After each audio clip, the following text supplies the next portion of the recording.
My younger brother stood up during his wedding reception and announced that my lake house would be his wedding gift to his new wife. Nearly 100 guests started applauding. My mother cried. My father smiled proudly. His bride threw her arms around him. I sat there in complete silence. The lake house belonged to me. When I finally told everyone the truth, my father pointed at me and said, "Stop being selfish and let your brother have it." My name is Daniel Parker. I'm 34 years old, and my younger brother Ryan has been the favorite child for as long as I can remember. Growing up, he could make any mistake and my parents would find someone else to blame. If he failed a class, the teacher was unfair. If he lost money, life was too hard on him. Meanwhile, I was expected to solve my own problems. My parents called it responsibility. I called it being forgotten. By the time I turned 18, I stopped expecting help from anyone. I worked after school, paid my own college expenses, and spent years building a career in construction management. Ryan did the opposite. He jumped between jobs, borrowed money from our parents, and somehow always landed on his feet. Every time he made a mistake, my parents rescued him. Every time I succeeded, they acted like it was simply what I was supposed to do. 7 years before the wedding, I bought a small lake house 2 hours outside the city. It wasn't huge or luxurious, but it was mine. I spent countless weekends repairing the deck, painting walls, replacing old furniture, and fixing problems left behind by previous owners. Every extra dollar I earned went into that property. The lake house wasn't just a building, it was proof that hard work could actually pay off. Ryan barely cared about the house at first. Whenever he visited, he treated it like a vacation spot. He'd show up with friends, grill food, drink my beer, and spend the weekend relaxing by the water. Then he got engaged to Ashley. Almost overnight, his attitude changed. Suddenly, he couldn't stop talking about the property. Every family gathering somehow turned into a conversation about the lake house and how perfect it would be for a young family. A few months before the wedding, my mother started asking strange questions. She wanted to know whether I planned to keep the lake house forever. Then she asked whether I had considered helping Ryan get established after marriage.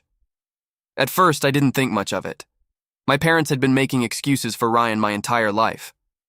But something about the way she kept bringing up the house made me uncomfortable. It felt like they were discussing plans I knew nothing about. The situation became even stranger when my father mentioned the property during a football game. Out of nowhere, he suggested that Ryan and Ashley could use the lake house for a few years after the wedding. I immediately reminded him that I wasn't renting it out and had no intention of giving it away. My father looked annoyed and said family should help family. Oddly enough, that rule never seemed to apply whenever I needed help. As the wedding got closer, Ryan became more confident. He started talking about the lake house as if he already had some claim to it. He joked about replacing furniture, remodeling the kitchen, and adding a larger dock. Every time he made one of those comments, I corrected him. He'd laugh, change the subject, and act like everything was harmless.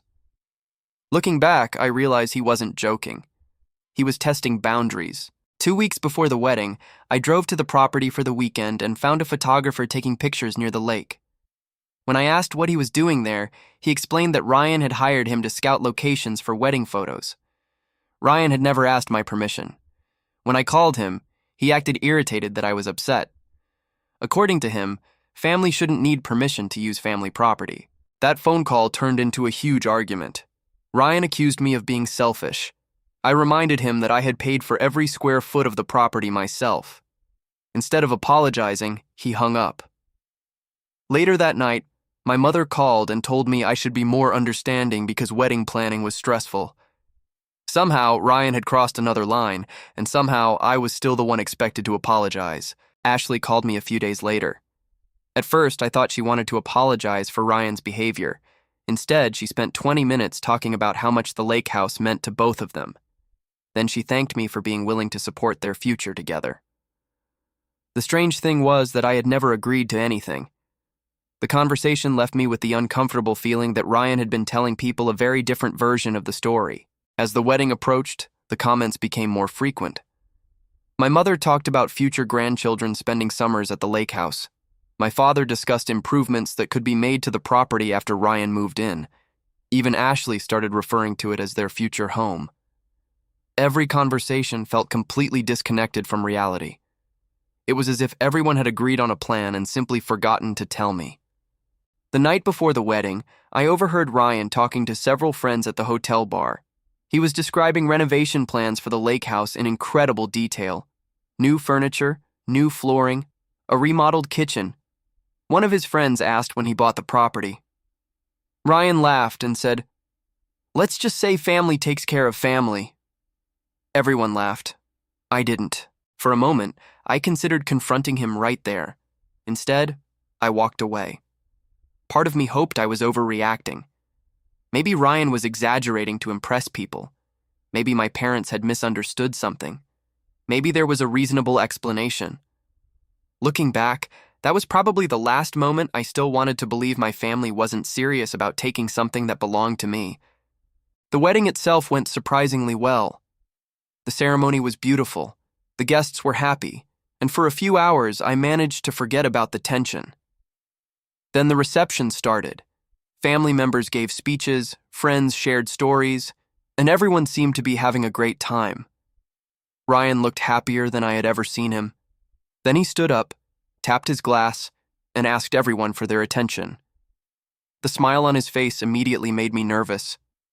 Ryan wrapped an arm around Ashley and started thanking everyone for attending. He talked about love, family, and new beginnings. Guests smiled and raised their glasses. Then he said he wanted to surprise his new wife with something special. The room immediately became quiet. Ashley looked confused. My parents exchanged excited glances.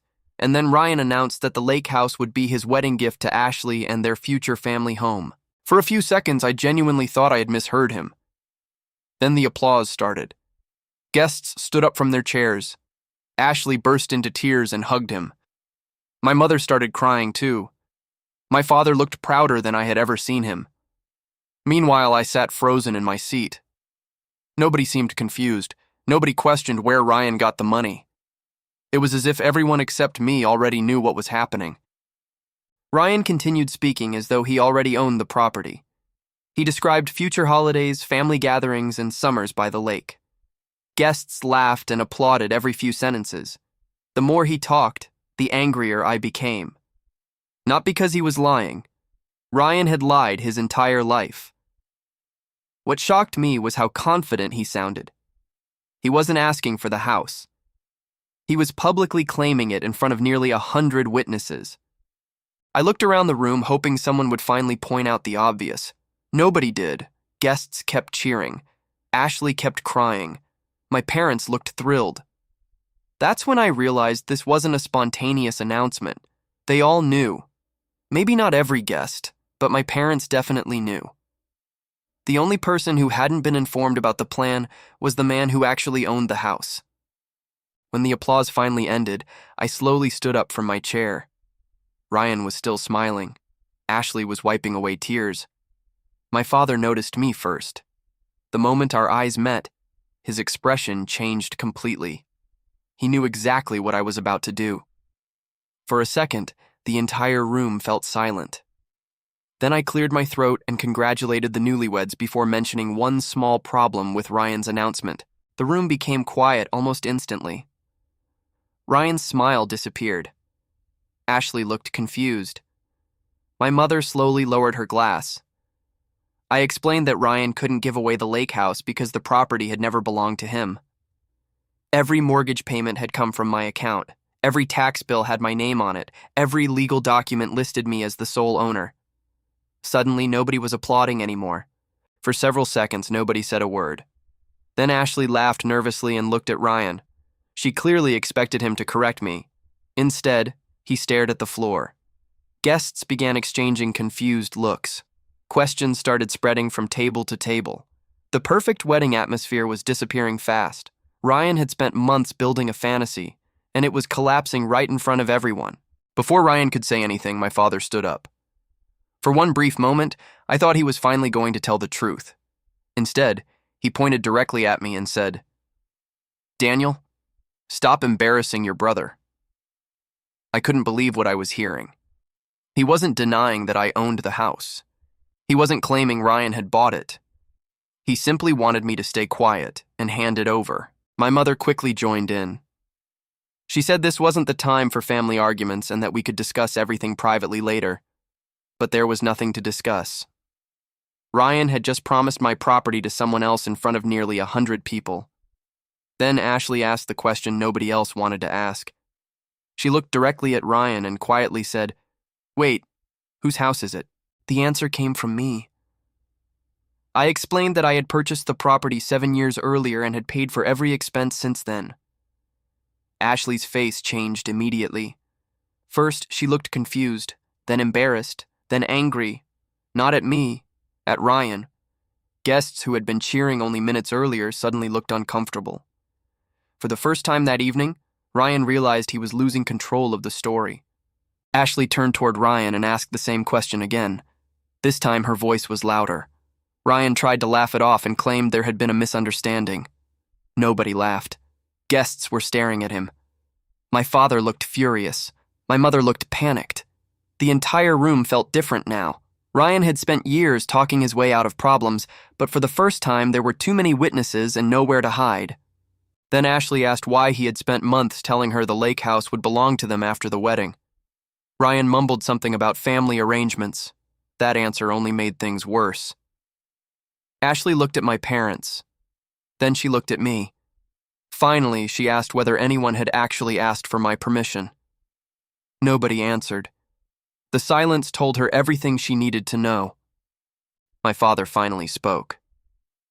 He said Ryan needed the property more than I did. Several guests immediately looked shocked. My father continued talking as if his argument made perfect sense. According to him, I was financially stable and already successful. Ryan was starting a family and needed help. In his mind, that somehow justified giving away something that didn't belong to him. I couldn't believe what I was hearing. My father wasn't denying the facts. He openly admitted they expected me to hand over a house worth hundreds of thousands of dollars simply because Ryan wanted it. The worst part was that my parents genuinely seemed surprised that I wasn't agreeing. They looked at me like I was the unreasonable one. Ryan finally found his voice and tried a different approach. He said I had always known how important the lake house was to him. Then he reminded everyone that we were family. I almost laughed. Ryan had never helped pay for repairs. He had never contributed toward the mortgage. He had never even offered to split utility bills. Yet somehow, he felt entitled to ownership simply because he liked the property. Ashley slowly stepped away from him. It was a small movement, but everyone noticed. She asked Ryan whether he had lied to her about owning the lake house. Ryan refused to answer directly. Instead, he started blaming me for ruining the wedding. That was the moment Ashley realized the truth. The issue wasn't the house anymore. The issue was that her new husband had built part of their relationship on a lie. Guests began whispering among themselves. Some looked uncomfortable. Others looked entertained. A few relatives quietly slipped out of the room to avoid the drama. Meanwhile, Ryan's best man tried to calm everyone down, but the damage was already done. What should have been the happiest night of Ryan's life was turning into a public disaster. Then my mother decided to make one final attempt to pressure me. She stood up and started talking about family, sacrifice, and helping relatives during important moments. What she didn't mention was that every sacrifice somehow always came from me. Every compromise came from me. Every time someone needed money, help, or support, I was expected to provide it. I finally looked directly at my parents and asked a simple question. If Ryan wanted a lake house so badly, why didn't they give him theirs? Neither of them answered. My father stared at the floor. My mother suddenly became very interested in her drink. The room grew quiet again. Everyone understood the point immediately. They were willing to give away my property because losing it cost them nothing. For the first time all evening, several relatives sided with me. An uncle pointed out that ownership wasn't a matter of opinion. Another relative asked why Ryan would announce something so important without legal paperwork. The questions kept coming. Ryan became increasingly frustrated. The more people challenged him, the more obvious it became that he had expected everyone to support him without question. Ryan suddenly snapped. He pointed at me and accused me of being jealous. According to him, I couldn't stand seeing him happy. The accusation was so ridiculous that several guests actually laughed. Ryan immediately realized his mistake. For years, he had relied on confidence to convince people he was right. But confidence only works when facts are on your side. That night, the facts were destroying him. Ashley wasn't listening to him anymore. She wanted answers. She asked whether he had ever planned to tell her the truth. Ryan avoided the question. Then she asked whether he actually owned anything he had promised during their engagement. Again, he avoided answering. Every response made her expression darker. It was becoming painfully obvious that the problem wasn't one lie, it was a pattern of lies. Then one of Ryan's friends accidentally made everything worse. Trying to defend him, he mentioned that Ryan had been talking about the lake house for almost a year. The moment those words left his mouth, Ashley's eyes widened. Almost a year. That meant Ryan hadn't made a spontaneous mistake. He had been telling the same story over and over again for months. Ashley removed her wedding ring and placed it on the table. The room became silent again. Ryan stared at the ring like he couldn't believe what he was seeing. My mother gasped. My father immediately tried to intervene. He told Ashley she was overreacting and that every relationship had misunderstandings. Ashley looked directly at him and said, "This isn't a misunderstanding. This is a lie." At that point, the reception was effectively over. Guests began leaving. Conversations broke out across the room. Some people were comforting Ashley. Others were arguing with my parents. Ryan followed Ashley through the venue, begging her to talk to him. She ignored every word. Less than an hour after announcing his future dream home, he was watching his marriage collapse in real time. The next morning, my phone exploded with messages. Some relatives apologized for staying silent. Others admitted they had always suspected my parents treated Ryan differently. A few even shared stories I had never heard before about money my parents had quietly given him over the years. The more people talked, the more I realized the problem was much bigger than one wedding announcement. My parents reacted very differently. Instead of apologizing, they blamed me for everything. My mother claimed I should have waited until after the honeymoon. My father insisted family issues should remain private. Neither of them seemed concerned about Ryan's lies. Their only concern was that I had refused to protect him from the consequences of getting caught. For several weeks, I barely spoke to any of them. The distance gave me time to think. Looking back over my life, I started noticing patterns I had ignored for years. Every promotion I earned somehow became Ryan's achievement. Every sacrifice I made became an obligation. Every boundary I set was labeled selfish. The wedding hadn't created the problem, it had simply exposed it. Then something happened that changed everything. About a month after the wedding, I received a call from a lawyer. At first, I assumed it was unrelated. Then he mentioned Ryan's name. What he told me next made the entire wedding incident look small by comparison. Ryan hadn't just been lying to Ashley. He had been making promises involving my property to other people as well. The lawyer explained that Ryan had been presenting himself as a future owner of the lake house. Apparently, several people had discussed business opportunities with him involving the property. None of the deals had been finalized, but the conversations were real. The wedding wasn't the beginning of the lie. It was simply the first time the lie became public. I spent the next several days gathering paperwork. Mortgage statements, tax records, insurance documents, utility bills. Everything clearly showed the same thing. My name was the only name connected to the property. Part of me couldn't believe I even needed the documents. Another part of me realized I should have expected something like this long ago. Then I discovered something even worse. Ryan still had a copy of the spare key. A neighbor called one weekend and told me Ryan had shown up at the property with two strangers. When I checked my security cameras, there he was, walking around the house, showing people the rooms, pointing at different areas of the property like a real estate agent. That was the moment I stopped treating the situation like a family disagreement. Ryan wasn't confused.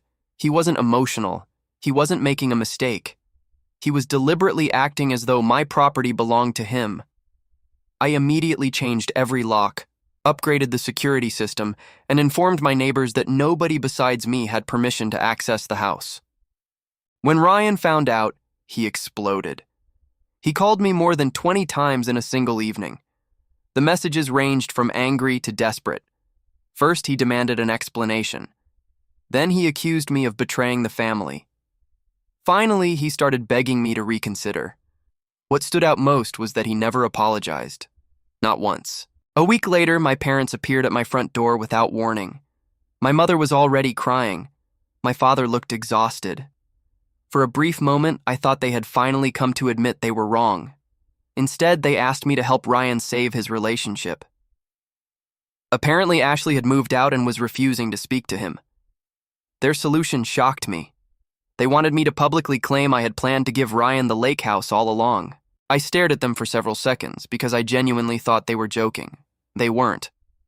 My father explained that if I publicly supported Ryan's story, Ashley might reconsider the marriage. My mother said it would help keep the family together. Neither of them seemed concerned that Ryan had spent months lying to everyone. They were only worried about cleaning up the mess after he got caught. When I refused, my father became angry. He accused me of destroying the family over a piece of property. I reminded him that Ryan was the one who lied. My father dismissed the point completely. To him, the real problem wasn't the deception. The real problem was that I had refused to rescue Ryan. That conversation finally made everything clear. Nothing Ryan did would ever be his fault in their eyes. After they left, I made a decision I should have made years earlier. I stopped trying to earn their approval. For most of my life, I had hoped my parents would eventually treat me the same way they treated Ryan. That day, I accepted the truth. It was never going to happen. Strangely enough, accepting that truth felt like freedom. For the next few months, I barely heard from Ryan. The silence was unusual. Normally, he called whenever he needed money, a favor, or someone to blame. Then one afternoon, a mutual friend called with news. Ashley had officially ended the marriage. The wedding had lasted less than 4 months. Ryan spent years dreaming about the perfect life and managed to destroy it in a single evening. What surprised me wasn't the divorce. What surprised me was what happened afterward. Several people who had trusted Ryan started demanding answers. I eventually learned he had been using the same strategy everywhere. He exaggerated assets, promised opportunities, and acted more successful than he really was. The lake house wasn't his only lie. It was simply the biggest one. Meanwhile, life became much quieter for me. I spent more weekends at the lake house, focused on work, and stopped involving myself in family drama. For the first time in years, I felt peaceful. Nobody was demanding favors. Nobody was asking for money. Nobody was trying to guilt me into sacrificing something for Ryan. The silence felt better than I expected. Then my mother called unexpectedly. Her voice sounded different, smaller somehow. She asked if we could meet for lunch. Against my better judgment, I agreed. When I arrived, both of my parents were already sitting at a table. The moment I saw their faces, I knew something had gone wrong. After a few minutes of awkward conversation, my father finally got to the point. Ryan was drowning in debt. Several loans were overdue. Credit cards were maxed out. Collection agencies were calling constantly. According to my parents, he was about to lose everything. Then came the part that made me laugh. They wanted me to help him. Again. My mother reached across the table and took my hand. She said Ryan had learned his lesson. She said families should come together during difficult times. She said people deserved second chances. Listening to her was surreal.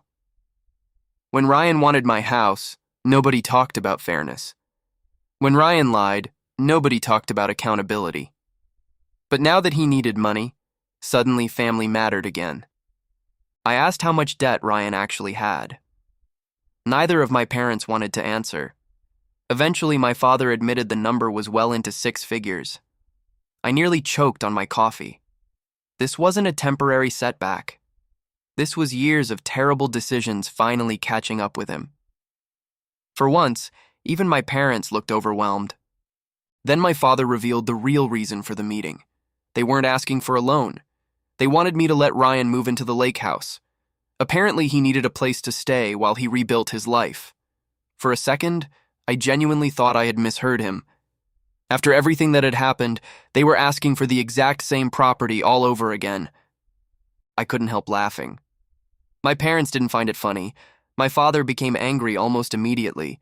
He reminded me that Ryan was my brother. I reminded him that Ryan had spent months pretending my property belonged to him. My mother started crying. My father started shouting.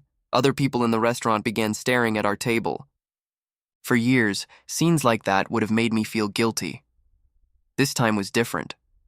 I calmly stood up, paid for my meal, and prepared to leave. Before walking away, I looked at my parents and asked a simple question. If they believed so strongly in helping Ryan, why didn't they let him move into their house? Neither of them answered. The answer was obvious. My parents didn't want Ryan living with them because they knew exactly what would happen. He would miss payments, ignore responsibilities, and turn their lives into chaos. It was much easier to volunteer someone else's property. The moment I pointed that out, my father's face turned red. He accused me of being disrespectful. I told him the truth wasn't disrespectful just because he didn't like hearing it.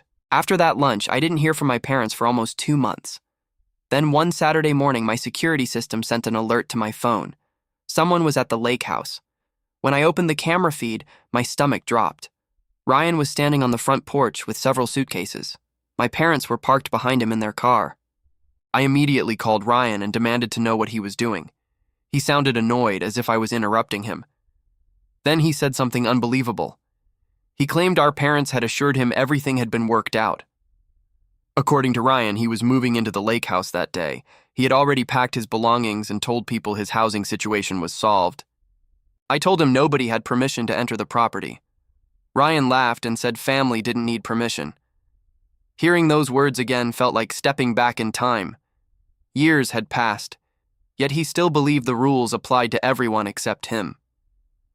When I informed him that entering would be trespassing, the confidence in his voice disappeared almost instantly. My parents eventually got on the phone. They begged me to reconsider. Then they demanded. Then they tried guilt. Nothing worked. I reminded them that they had spent years expecting me to sacrifice things for Ryan while never asking him to sacrifice anything for me. For once, there was no argument they could make. Deep down, they knew I was right. An hour later, Ryan and my parents finally left. As their car disappeared down the road, I realized something important. This wasn't really about the lake house anymore. The property had become a symbol. For years, my family believed my hard work existed to benefit Ryan. The moment I stopped playing that role, everything began falling apart. Over the next year, I heard occasional updates through relatives. Ryan sold his truck. Then he sold most of his possessions. Several friends stopped speaking to him after discovering he had lied to them about money. One by one, the people who used to defend him began distancing themselves. It turns out charm works only until people learn the truth. The biggest surprise came from Ashley. Nearly 2 years after the wedding disaster, she sent me a message out of nowhere. She apologized for everything and admitted she had ignored several warning signs during her relationship with Ryan. We ended up talking for almost 2 hours. Before the conversation ended, she said something I never forgot. Your brother didn't lose me because of the house. He lost me because he thought the truth didn't matter. Not long after that conversation, my parents reached out again. This time there were no demands, no guilt trips, no lectures. They simply wanted to meet. When we sat down together, they looked older than I remembered. For the first time in my life, my father admitted they had protected Ryan for too long. It wasn't a perfect apology. It wasn't even a full apology. But it was more accountability than I had ever received from him. My mother eventually admitted something that shocked me. She said they always knew Ryan depended on other people to solve his problems. They thought if they kept helping him, he would eventually mature. Instead, they had created someone who expected the world to rescue him. Hearing that didn't erase years of frustration, but it finally explained why things had become so extreme. I didn't suddenly rebuild my relationship with my family. Some damage can't be undone overnight.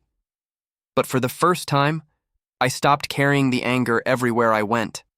I realized I had spent years fighting for fairness from people who were never willing to be fair. Letting go of that expectation changed everything. I wasn't responsible for Ryan's choices, and I wasn't responsible for fixing the consequences either. Today, I still own the lake house. Every summer, I sit on the same deck, watch the sun disappear over the water, and remember how close I came to losing much more than a piece of property. The wedding wasn't the worst day of my life. It was the day I finally stopped trying to earn love from people who expected me to sacrifice everything for someone else. Ryan thought he was giving away my lake house. In reality, he gave me something far more valuable: the freedom to walk away.